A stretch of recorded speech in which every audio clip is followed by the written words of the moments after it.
This year is the 150th birth anniversary of the great hunter, conservationist, writer, and India lover Jim Corbett.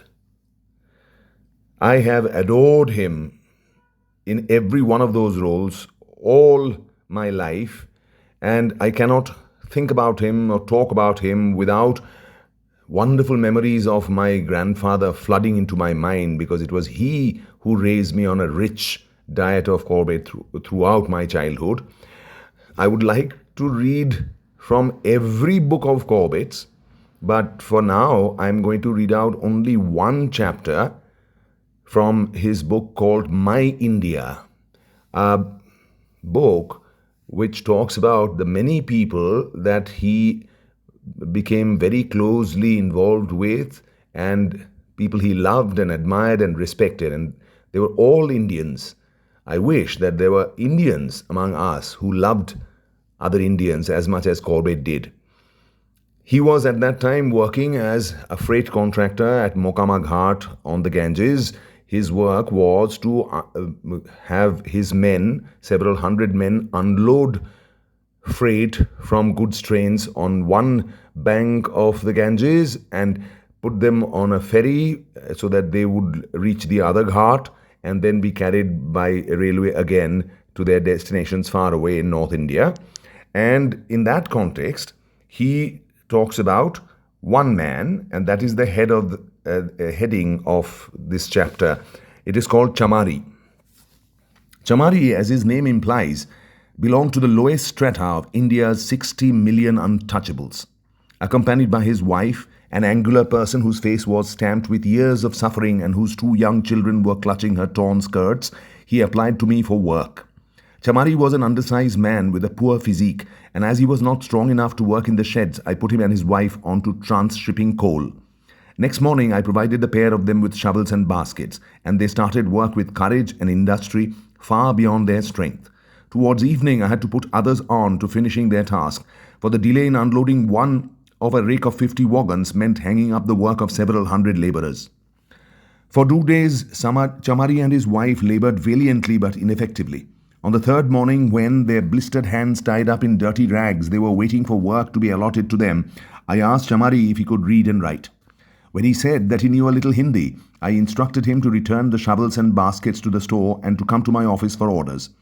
A few days previously, I had discharged the headman of the coal gang for his inability to keep sober, the only man I ever discharged. And as it was quite evident that neither Chamari nor his wife would be able to make a living at the job they were on, I decided to give Chamari a trial as a headman. Chamari thought he had been summoned to the office to be sacked and was greatly relieved and very proud when I handed him a new account book and a pencil and told him to take down the numbers of the rake of broad-gauge wagons from which coal was being unloaded, together with the names of the men and women who were engaged on each wagon. Half an hour later, he returned with the information I had asked for, neatly entered in the book.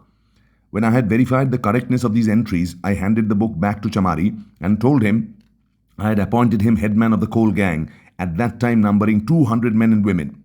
I also explained his duties to him in detail. A humble man who 1 short hour earlier had labored under all the disqualifications of his lowly birth walked out of my office with a book tucked under his arm, a pencil behind his ear, and for the first time in his life, his head in the air. Chamari was one of the most conscientious and hard-working men I have ever employed. In the gang he commanded, there were men and women of all castes, including Brahmins, Kshatris, and Thakurs, and never once did he offend by rendering less respect to these high caste men and women than was theirs by birthright, and never once was his authority questioned. He was responsible for keeping the individual accounts of everyone working under him, and during the 20 years he worked for me, the correctness of his accounts were never disputed.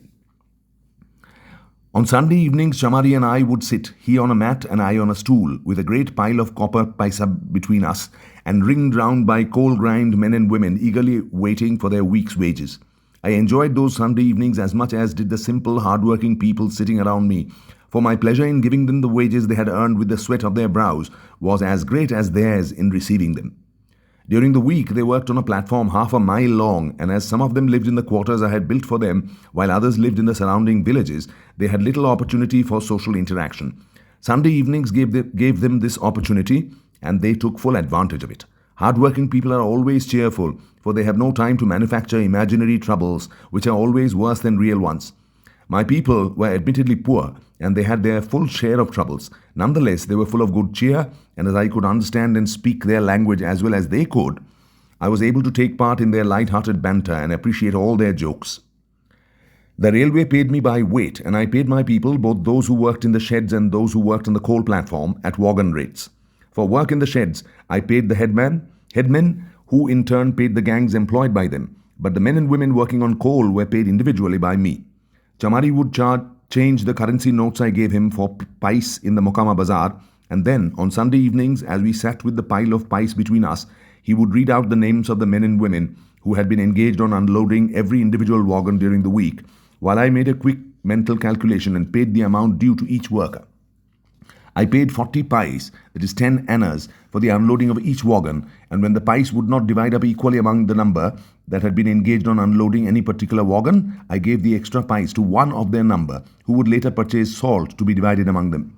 This system of payment worked to the satisfaction of everyone, and though the work was hard and the hours long, the wage earned was 3 times as much as could be earned on the field work, and further, my work was permanent while field work was seasonal and temporary. I started Chamari on a salary of 15 rupees a month and gradually increased it to 40 rupees, which was more than the majority of the clerks employed by the railway were getting. And in addition, I allowed him to employ a gang of 10 men to work in the sheds. In India, a man's worth is assessed to a great extent by the money he is earning and the use he makes of it. Chamari was held in great respect by all sections of the community for the good wages he was earning, but he was held in even greater respect for the unobtrusive use he made of his money. Having known hunger, he made it his business to see that no one whom he could succor suffered as he had suffered. All of his own lowly caste who passed his door were welcome to share his food, and those whose caste prohibited them from eating the food cooked by his wife were provided with material to enable them to prepare their own food. When at his wife's request I spoke to Chamari on the subject of keeping open house, his answer invariably was that he and his family had found the 15 rupees per month on which I had engaged him sufficient for their personal requirements, and to allow his wife more than that sum would only encourage her to be extravagant. When I asked what form her extravagance was likely to take, he said she was always nagging him about his clothes and telling him he should be better dressed than the men who were working under him, whereas he thought money spent on clothes could be better spent on feeding the poor. Then, to clinch the argument, he said, "Look at yourself, Maharaj." He had addressed me thus from the first day and continued so to address me to the end. "You have been wearing that suit for years, and if you can do that, why can't I?" As a matter of fact, he was wrong about the suit, for I had 2 of the same material, one being cleaned of coal dust while the other was in use. I had been at Mokama Ghat 16 years when Kaiser Wilhelm started his war. The railway opposed my joining up but gave their consent when I agreed to retain the contract. It was impossible to explain the implications of the war to my people at the conference to which I summoned them. However, each and every one of them was willing to carry on during my absence, and it was entirely due to their loyalty and devotion that traffic through Mokama Ghat flowed smoothly and without a single hitch during the years I was serving, first in France and later in Waziristan. Ram Saran acted as transshipment inspector during my absence, and when I returned after 4 years, I resumed contact with my people with the pleasant feeling that I had only been away from them for a day. My safe return was attributed by them to the prayers they had offered up for me in temple and mosque and at private shrines. The summer after my return from the war, cholera was bad throughout Bengal, and at one time 2 women and a man of the coal gang were stricken down by the disease. Chamari and I nursed the sufferers by turns, instilling confidence into them, and by sheer willpower brought them through. Shortly thereafter, I heard someone moving in my veranda one night. I had the bungalow to myself, for Storar had left on promotion, and on my asking who it was, a voice out of the darkness said, "I am Chamari's wife. I have come to tell you that he has cholera." Telling the woman to wait, I hastily donned some clothes, lit a lantern, and set off with her armed with a stick, for Mokama Ghat was infested with poisonous snakes. Chamari had been at work all that day. In the afternoon, he had accompanied me to a nearby village in which a woman of his coal gang by the name of Parvati was reported to be seriously ill. Parvati, a widow with 3 children, was the first woman to volunteer to work for me when I arrived at Mokama Ghat, and for 20 years she had worked unflaggingly. Always cheerful and happy and willing to give a helping hand to any who needed it, she was the life and soul of the Sunday evening gatherings. For, being a widow, she could bandy words with all and sundry without offending India's very strict Mother Grundy. The boy who brought me the news that she was ill did not know what ailed her, but was convinced that she was dying, so I armed myself with a few simple remedies and, calling for Chamari on the way, hurried to the village. We found Parvati lying on the floor of her hut with her head in her grey-haired mother's lap. It was the first case of tetanus I had ever seen, and I hope the last I shall ever see. Parvati's teeth, which would have made the fortune of a film star, had been broken in an attempt to liver them apart to give her water. She was conscious but unable to speak, and the torments she was enduring are beyond any words of mine to describe.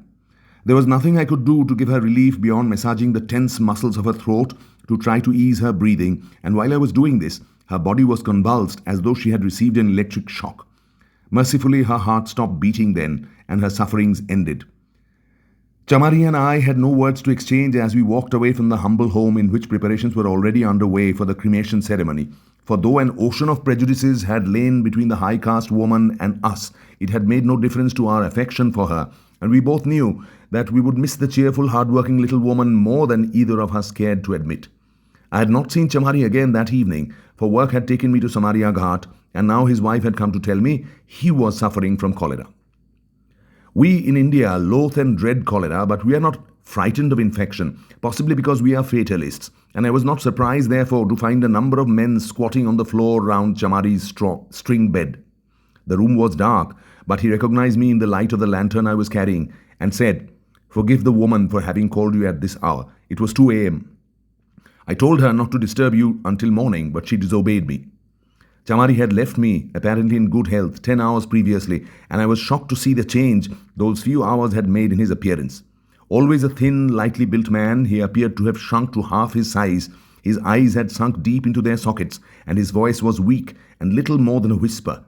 It was oppressively hot in the room, so I covered his partly naked body with a sheet and made the men carry the bed out into the open courtyard. It was a public place for a man suffering from cholera to be in, but better a public place than a hot room in which there was not sufficient air for a man in his condition to breathe. Chamari and I had fought many cases of cholera together, and he knew none better the danger of panicking and the necessity for unbounded faith in the simple remedies at my command. Heroically he fought the foul disease, never losing hope, and taking everything I offered him to combat the cholera and sustain his strength. Hot as it was, he was cold, and the only way I was able to maintain any heat in his body was by placing a brazier with hot embers under his bed and getting helpers to rub powdered ginger into the palms of his hands and the soles of his feet. For 48 hours the battle lasted, every minute being desperately contested with death, and then the gallant little man fell into a coma, his pulse fading out and his breathing becoming hardly perceptible. From midnight to a little after 4 a.m. he lay in this condition, and I knew that my friend would never rally. Hushed people who had watched me during those long hours were either sitting on the ground or standing round, when Chamari suddenly sat up and in an urgent and perfectly natural voice said, "Maharaj, Maharaj, where are you?" I was standing at the head of the bed, and when I leant forward and put my hand in his shoulder, he caught it in both of his and said, "Maharaj, Parameshwar is calling me, and I must go." Then putting his hands together and bowing his head, he said, "Parameshwar, I come." He was dead when I laid him back on the bed. Possibly 100 people of all castes were present and heard Chamari's last words, and among them was a stranger with sandalwood caste marks on his forehead. When I laid the wasted frame down on the bed, the stranger asked who the dead man was, and when told that he was Chamari, said, "I have found what I have long been searching for. I am a priest at the great Vishnu temple at Kashi. My master, the head priest, hearing of the good deeds of this man, sent me to find him and take him to the temple, that he might have darshan of this man. And now I will go back to my master and tell him Chamari is dead, and I will repeat to him the words I heard Chamari say." Then, having laid the bundle he was carrying on the ground and slipped off his sandals, this Brahmin priest, highest of the high, approached the foot of the bed and bowed low to the dead untouchable.